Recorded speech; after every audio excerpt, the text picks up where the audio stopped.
Shots ring out early Saturday morning at a Super Bowl weekend party near West Hollywood. Ask him, there's no way when I was with him, he could have got shot. Nobody around me getting shot. You got dudes like BUNDOG. I don't know if you know BUNDOG, Presser brother. Oh, I know Presser. Yo, listen, his brother. Fucking gangster. When the young bucks in the spot, that's damn. Run up on your block, know them things gon' blam. Trust no one, keep the metal in my hand. Cause these young niggas out here running to my scam. You get it, man? My head spinning like a fan.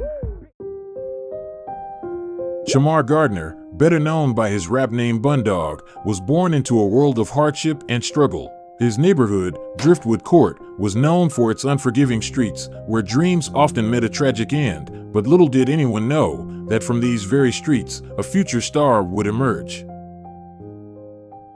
Born October 20th, 1992, BUNDOG's formative years were marked by adversity. His father, Mark Anthony Gardner Sr., street name Prestige, not only has a lengthy criminal record consisting of convictions for drugs and violent crime, but a very bad temper. On a June night in 1995, the then 24-year-old Prestige, who at the time was on parole for bank robbery, decided to vent his usual anger out on a 26-year-old volunteer security guard named David Williams. Williams, who spent his days working for the city as a youth worker, was volunteering as a doorman during a dance for high schoolers at a banquet hall on Weston Road. The job was simple. Guests provide a ticket, Williams accepts it and lets them in. Prestige, however, attempted to get into the dance without a ticket, resulting in Williams confronting him. The two engaged in a heated argument that escalated into Prestige threatening to kill Williams. Moments later, Prestige calmly retrieved a handgun from his car, returned to the dance, and fired a single shot at Williams,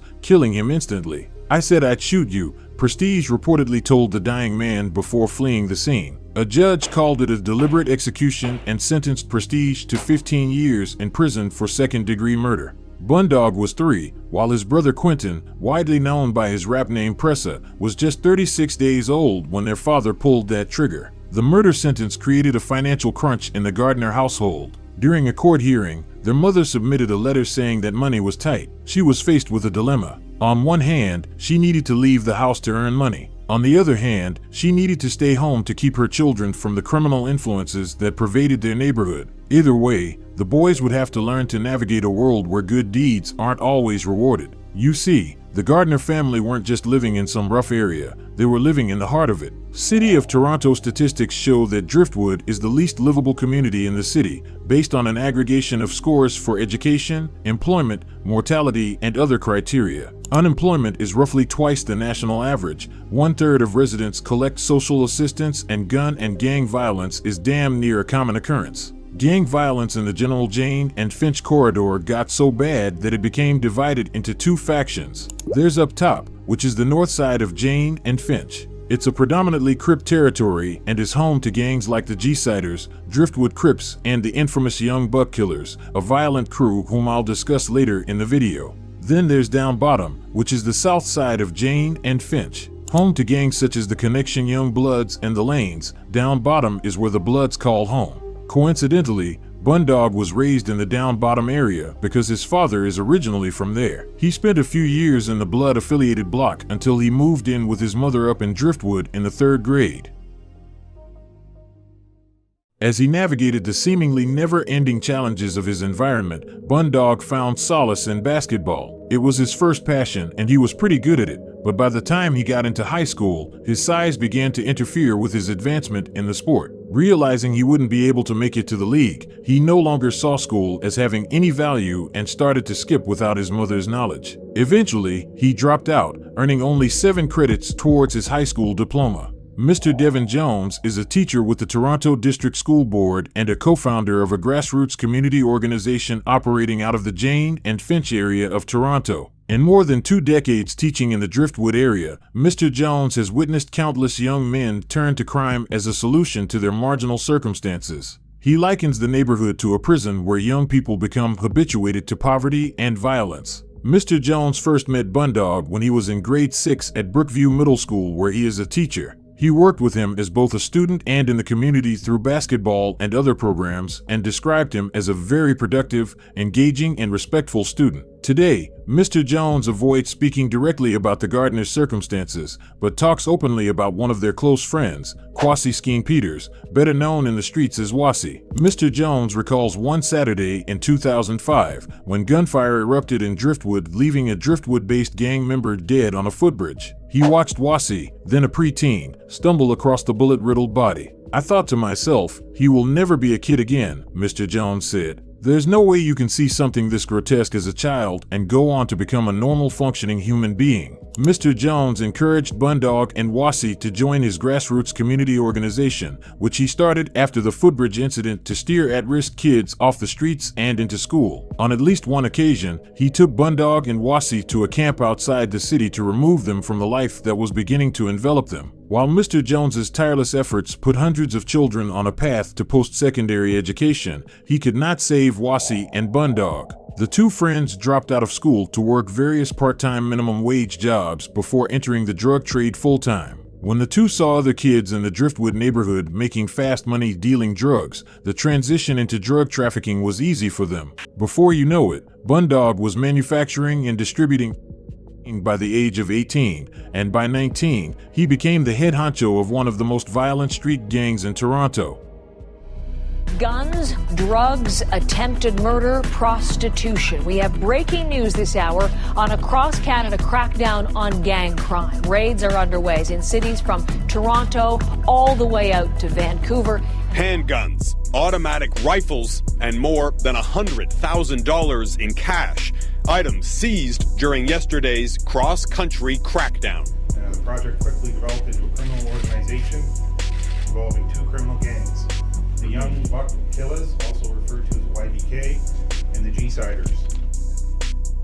Started by a small group of friends in the Uptop community, the Young Buck Killers, also known as YBK, specialized in the trafficking of drugs and guns. YBK was formerly known as the Young Blood Killers, which is in reference to their main rivals, the Connection Young Bloods. According to 8 confidential informants, YBK were led by 3 gang bosses: Mohammed Hersi, Guled Mahadale, who was the brother of rapper FB, and the man himself, BUNDOG. Living in a community where drug use was rampant, they became successful enough to rent apartments and condos as safe houses for underlings to work out of and sleep in. With the mass recruitment of youngsters from the block, the local drug operation eventually turned to a province-wide business, with high-ranking members even conducting operations within detention facilities. Within a few years of creation, the number of members reached into the hundreds, with several scattered throughout Canada. YBK grew so big, by the fall of 2011, Toronto police classified them as a criminal organization and began taking action to stop their drug trafficking operations. They organized the Canadian version of a RICO and named it Project Marvel.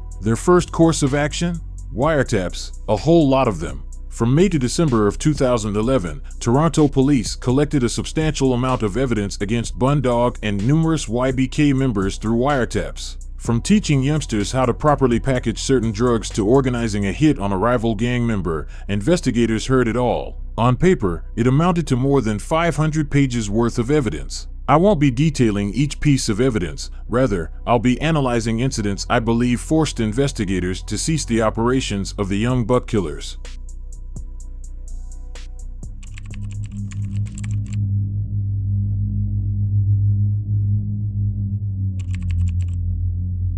The earliest documented crime was the February 2011 shooting of Derek Palmer. In a neighborhood some distance to the west of Jane and Finch, Palmer was struck by a bullet fired by a passenger in a car. He survived the shooting, but he did not see any of the suspects. 3 months later, on May 10th, at around 3 p.m., O'Neill Galburn and his 2 companions were in Uptop territory when they were shot at.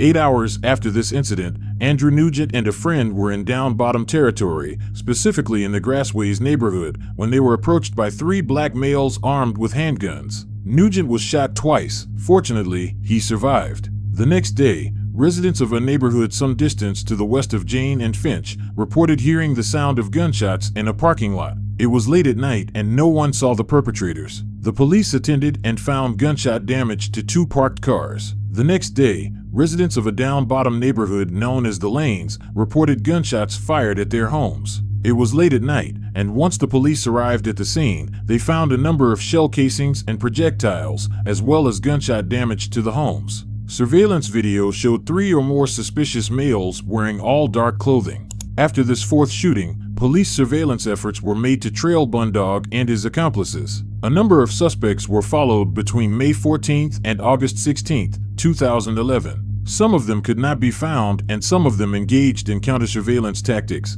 but the one particularly useful piece of surveillance evidence was conducted on May 14th. On that day, BUNDOG was observed exiting his residence shortly after 2 p.m. 2 hours later, Pressa was seen going into the backyard and coming back out with a noticeable bulge in his waistband area. 10 minutes later, Pressa returned to the backyard, clutching his waistband with his left hand. When he reemerged, the bulge in his waistband was gone. At 8:20 p.m. that evening, officers executed a search warrant on BUNDOG and Pressa's residence, which saw the seizure of 2 handguns from a shed in the backyard. 2 months later, on July 8, 2011, Toronto police were advised by forensic ballistic experts that the shell casings and projectiles found at the scene of the 4 shootings that were previously mentioned matched both of the guns seized from the Gardner household. Although Toronto police now had forensic evidence linking BUNDOG and Pressa to 4 shootings, it still wasn't enough to take down the entire operation of the young buck killers, so the investigation continued. From July through to September, YBK slowed down on their illicit activities, but come October, it picked back up again, but this time around, things got drastically more violent.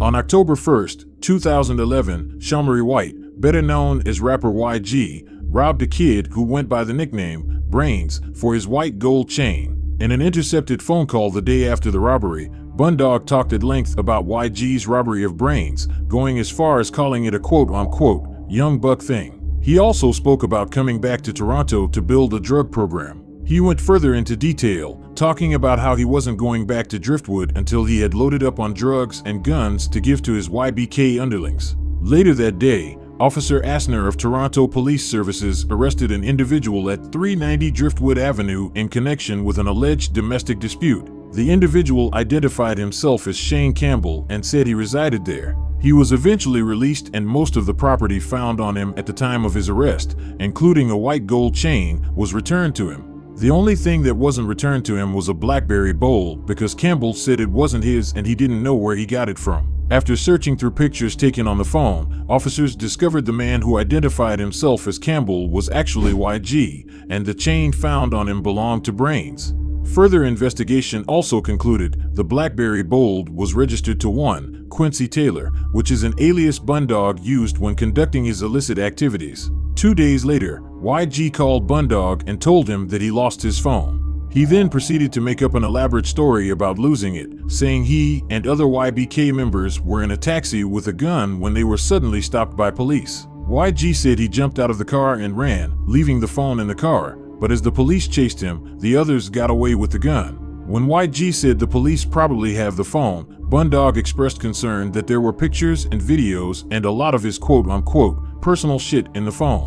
A week later, at approximately 1:59 a.m. on October 15th, 20-year-old YBK member Christopher Rookwood was shot and killed at a townhouse complex located in Uptop Territory. Several YBK members were there when it happened, one of them being rapper GD. Following the murder, wiretaps intercepted a series of calls made by BUNDOG, GD, and other YBK members. They were all distraught, with GD explaining what happened to Rookwood in gruesome detail. He explained how Rookwood got hit in the chest with a bullet from a long rifle. There was blood everywhere, the walls were ripped apart, and the apartment looked like a battlefield. Muhammad Hersey was at the scene of the shooting as well, and he tried firing off defensive shots, but GD claims the .40 caliber he was shooting with was sounding like a .22 compared to the guns the ops had. Before ending the call, several elder YBK members, including GD, voiced their displeasure of YG. They felt his behavior was detrimental to the gang, with some even blaming him for Rookwood's death. Court documents failed to detail why the elder members felt this way, but it's clear there was tension brewing within the gang, and the only person who can take action was BUNDOG. He ended up sending YG back to Toronto to ease the tension as he continued to conduct his drug operation in Surrey, BC.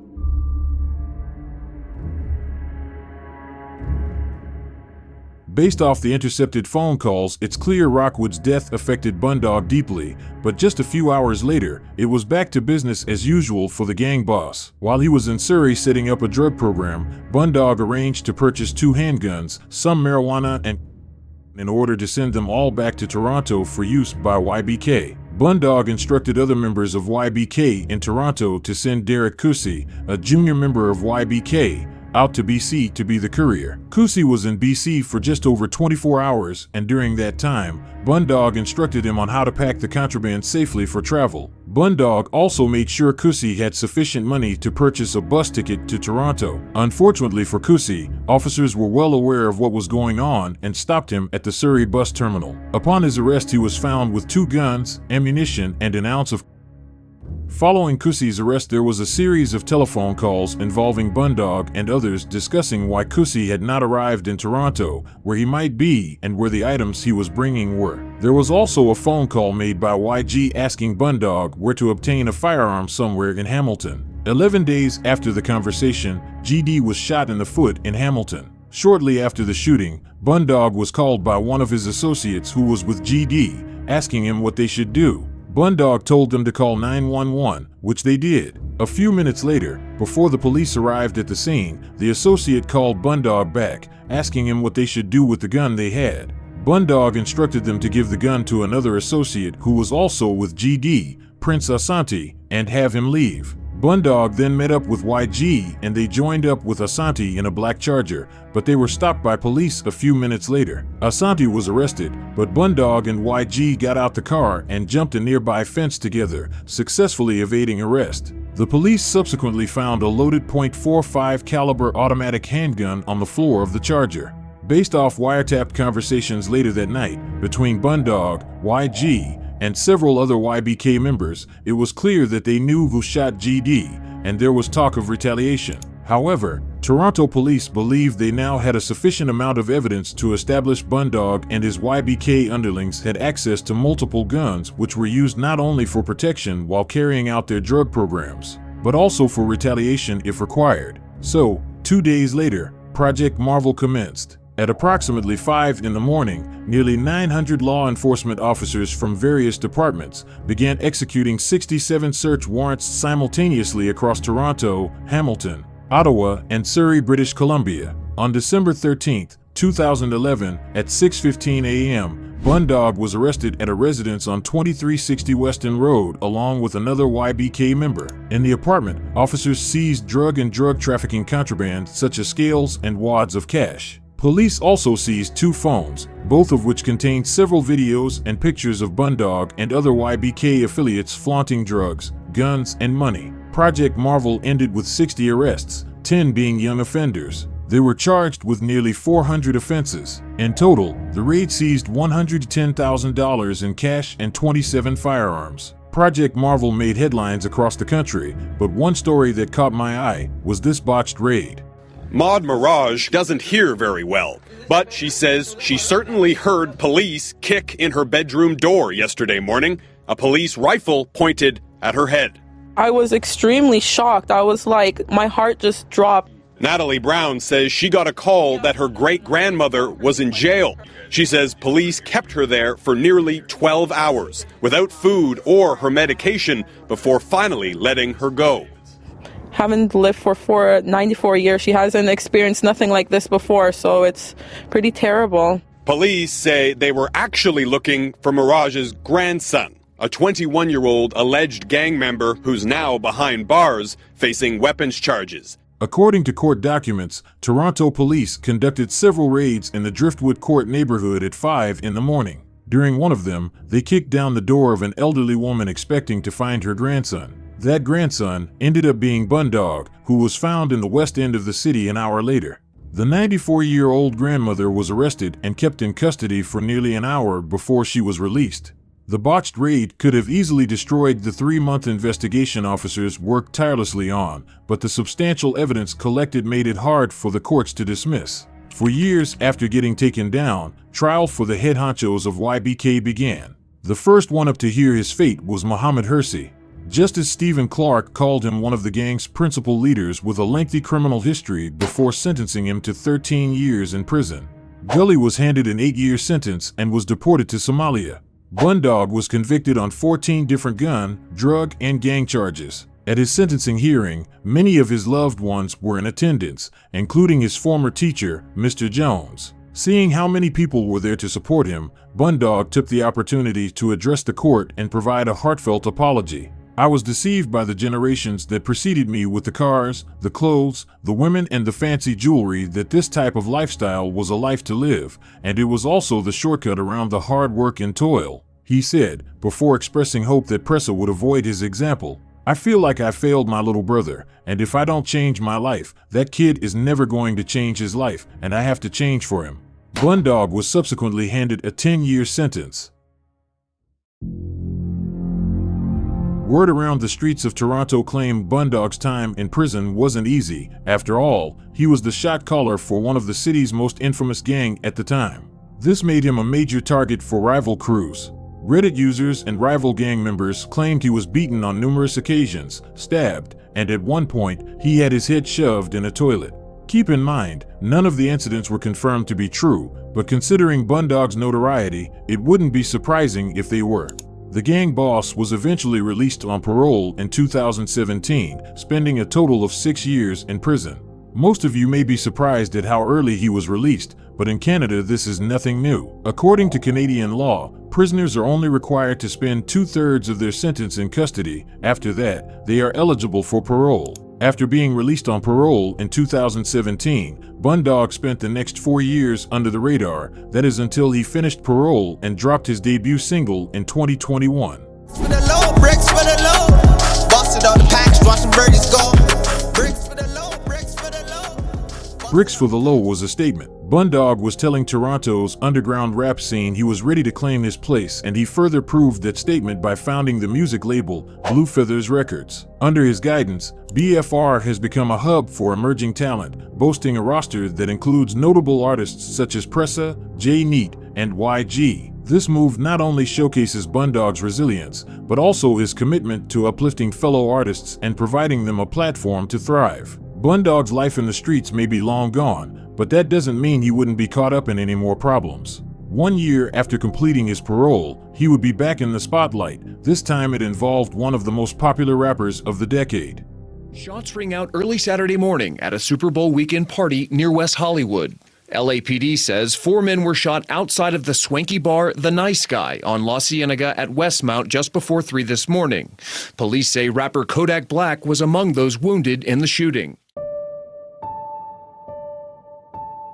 February 12, 2022. It's Super Bowl weekend in Los Angeles as their home team, the LA Rams, are set to face off against the Cincinnati Bengals the following day. Fans across the City of Angels hosted their own parties in anticipation for the big event, including pop star Justin Bieber. The Singers Party was a star-studded event featuring guests like Jeff Bezos, Drake, and Kendall Jenner. Kodak and his crew arrived to the event, attempting to get in, but they were denied entry and were told to wait for people to leave. Kodak chose to wait around and take pictures with fans to kill time, but within a few minutes, a fight broke out between a member of Kodak Black's entourage and Pressa, who was also attempting to get into the party. The entire altercation was captured on camera from beginning to end. After reviewing all the footage, it appears the incident started with a member of Kodak's entourage throwing the first punch at Pressa. Instinctively, Pressa ran towards members of his own entourage calling for assistance. As he was running, Pressa lost his footing and was caught by an angry Kodak Black, who began throwing kicks and punches. Seconds later, a masked gunman appears out of nowhere and fired 10 bullets recklessly in the direction of the scuffle. In total, 4 people were struck by bullets,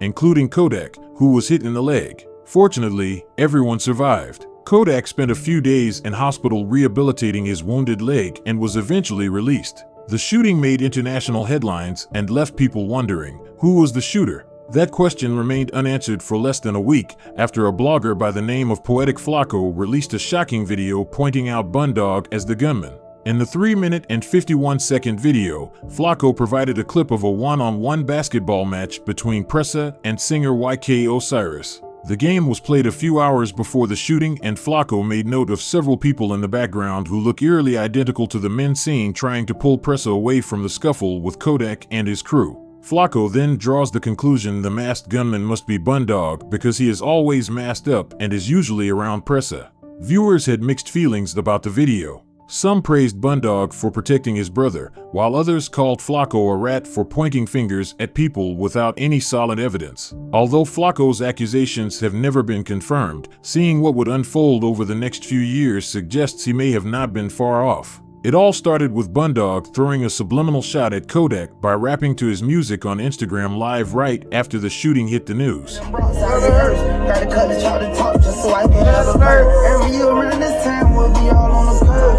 the hardest song of the year. YG then chimed in by mocking KTB Rico, the man who was shot alongside Kodak, after Kodak gave him a bag shortly after the shooting. The online antics seemed to have struck a nerve for a number of Kodak's affiliates who decided to respond. It began with KTB Rico posting an Instagram story of a snippet of his new song. One of the bars was aimed at Pressa, saying he had him running. I keep this Glock and I move like a ghost. I got a couple, I just keep it on the low. And I'm a young nigga shooting like a pro. Speak on yeah, you gon' go and that's on bro. Really had the pressure running like a hoe. Soon after, Lil Crix, another Kodak affiliate who was there when the shooting went down, messaged Pressa directly, asking him to drop his location, which Pressa did. According to Crix, he saw Pressa run from him and later found out he hopped on a flight the next day.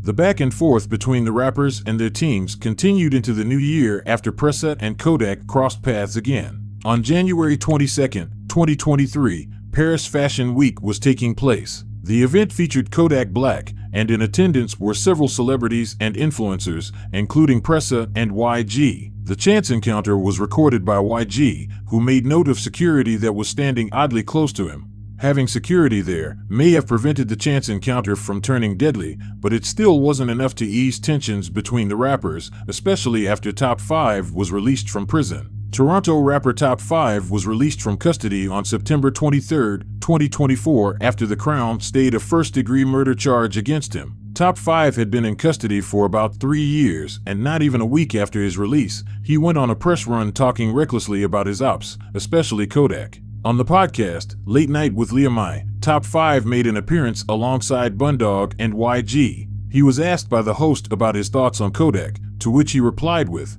So there's an incident that happened with Kodak Black and Pressa. What's your thoughts about it? If I was there, Kodak would have been dead. He would have been dead. So you guys scared to go Miami? No, we can't crash it. We're not gonna crash it. But then again, you never know. If I was there, I'd probably kill him too. I can't like probably, you know what I'm saying? You never know. Fuck, I don't know what I'll do. This particular clip went viral on Twitter, to the point Kodak Black felt he had no choice but to finally respond. During a 1-hour Instagram live, Kodak went straight at Pressa and Top 5. He claims he never saw Pressa and YG at Paris Fashion Week, and if he did, they would have got the hands. He also mentioned the Lil Tyler incident in which Bundog and Top 5 pulled up to his concert in Toronto and had it shut down after Tyler didn't show up, probably because he sensed something bad was brewing in the alleyway behind the venue. They say don't give them your energy. I ain't gonna lie, I don't. It just like I can't salute no. I don't respect shit, bro. I don't respect that shit, though. Color Tyler, bro, you vibing. I ain't finna say, bro, I'm gonna be on that. I ain't gonna say, bro, kid. I ain't gonna say all that, cause like all us when we men, I believe like every man should have something in them, like some type of like tiger, a lion in them, some kind of way, in some sort. But it's like me, bro, don't got nothing to do with it. And yeah, bro, don't got nothing to do with it. And he don't give that vibe off. Yeah, reaching for too long, homie. And like every little I'm at my fashion show. You just come at my fashion show. You can't look in the crowd. Trust me, if I would've knew you was in the crowd, homie, I would've did the same shit I did to all you when I saw y'all. I'll punch you up. And this who just got out of jail, I would've punch you up too. Ain't no difference. I mean, how I had to shoot. You feel me? Because it like, I ain't tripping. You would've did your bit one. Cool. You, me and my homeboys, 2 of us, we beat up 4 of y'all, homie. The homie like you like this shit. It was 2 me and one of the dog. I mean, we beat 4 of you up. Period. Hey yo, what my souls at in Canada? Ain't this Haitians in Canada? That homie. Ain't this Haitians in Canada? Where y'all at, homie? Y'all tap in with me or my people, them homie ASAP, homie. We ain't going for that. That, homie. Shit, he's scared of them. After the live ended, Kodak posted a picture to his Instagram story of him with rapper Cuban Doll, who was once laid up with Top 5 while he was on the run for first-degree murder. Not long after this, Top 5 went live with YG on 6buzz's Instagram account. Throughout the live, he referred to Kodak as Hodak Pink and threw numerous insults at him, and at one point threatened his life. Because he's talking about boxing me, you, and press. I told him, I'm head tapping that, and it's self-defense. So we really know that he's a certified drug addict that doesn't learn from his mistakes. That really has mental health. Because he doesn't see what happened the last time to him when he tried to put hands on people. What's wrong with Hodak Pink? Hodak Pink. I'm gonna leave you. Listen, when I see you Kodak Black, I'm leaving you. Little boy, you need to relax yourself before you already know. Yo, where's my dog Bundog? We need Bundog. Yo, at Bundog in here too. The last time, my youth. But yeah, everybody go at Hodak Pink real quick, cuz. The man's moving like he would have punched. The man likes to box, eh? He likes to box, huh? Come on, man. Get hit up and don't do shit. Get hit up and don't do shit. You know who shot you and do shit? You're lucky I wasn't there. I would have left your talk about got out of jail, I'll box him. I'll let the live know in the world know. You throw a punch, I'm blowing your head off. Well, I think we can all say Bundog has one of the craziest come-ups in Toronto rap history. He had overcome hardships that could have easily swallowed him whole, but through resilience and the support of his community, he built a life he was proud of, transforming his past struggles into motivation for a brighter future. By sharing his journey, I hope I can inspire those within the streets of Toronto that growth and transformation are always within reach.